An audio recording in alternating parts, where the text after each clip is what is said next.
बाबा साहब की तस्वीरें हैं, तमाम झंडे हैं, भारत का भी झंडा है।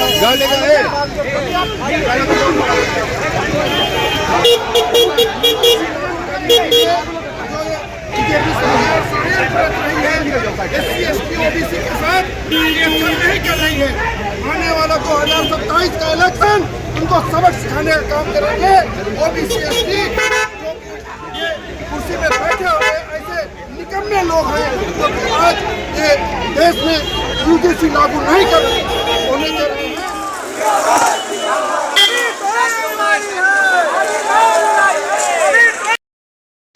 अम्बेडकर वाली, फूले वाली, बिरसा वाली, लेकर रहेंगे। वो पायल जिंदा, वो राहुल जिंदा।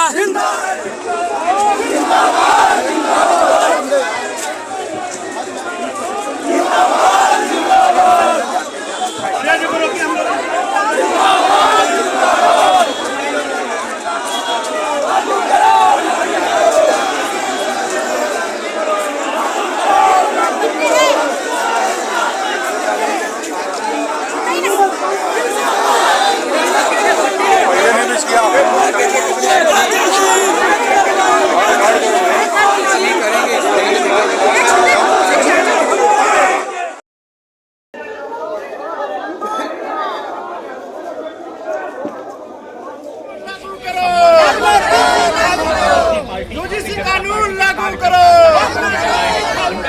वरना कुर्सी खाली करो।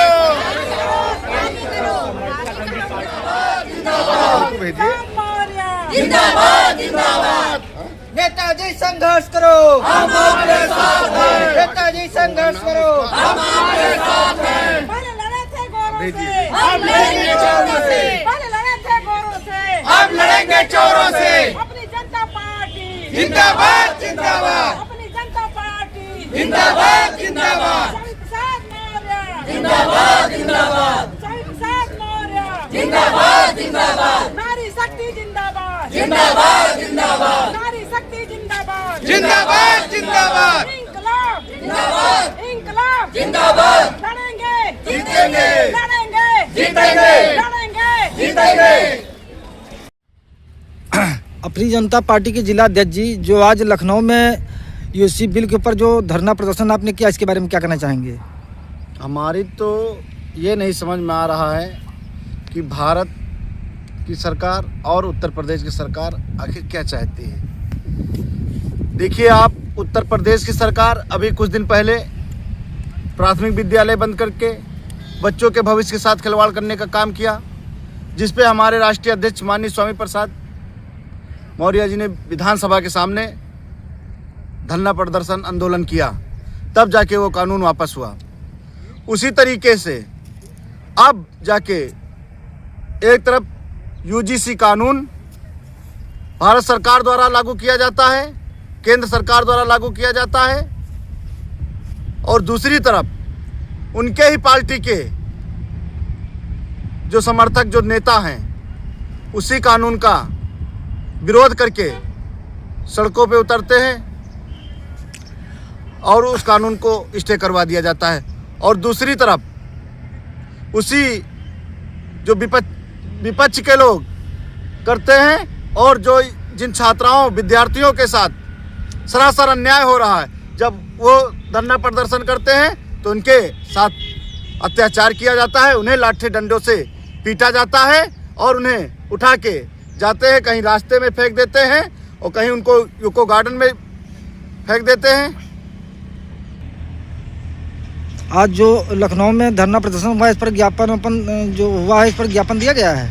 आज ये यूजीसी कानून लागू करने के लिए महामहिम राष्ट्रपति को ज्ञापन सौंपा गया है, और अगर जल्द ही अतिशीघ्र जो यूजीसी कानून है अगर नहीं लागू होता है तो फिर जो हमारे राष्ट्रीय अध्यक्ष जी का निर्देश होगा, फिर पार्टी के सभी पदाधिकारी।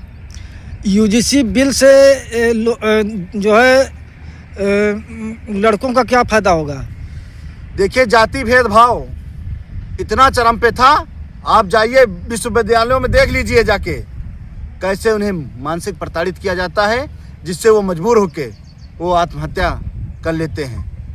आप क्या समझ रहे हैं श्रवण समाज के लोग उन विश्वविद्यालयों में इनके साथ कैसा व्यवहार, कैसा बर्ताव, कैसा रवैया है?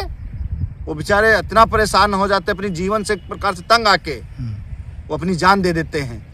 तो ऐसे तो हमें ये लगता है सिर्फ देश और प्रदेश की सरकार इस देश को अशिक्षित, अज्ञान बनाना चाहती है और इनकी कोई मंशा नहीं है। जब लोकतंत्र देश है, लोकतांत्रिक देश है, संविधान में संवैधानिक अधिकार हम लोगों को मिल रखा है आंदोलन करने का, तो जहाँ पे जब आंदोलन करने की बात आती है, जब आंदोलन किया जाता है तो सिर्फ ये पुलिस के बल पर लाठियों से पीटने का काम किया जाता है और आंदोलन को हटाने का काम किया जाता है कि ये सच्चाई जो है, सच्चाई जनता के सामने ना जा पाए। युवा जो बेरोजगार है, इस पर क्या करना चाहेंगे?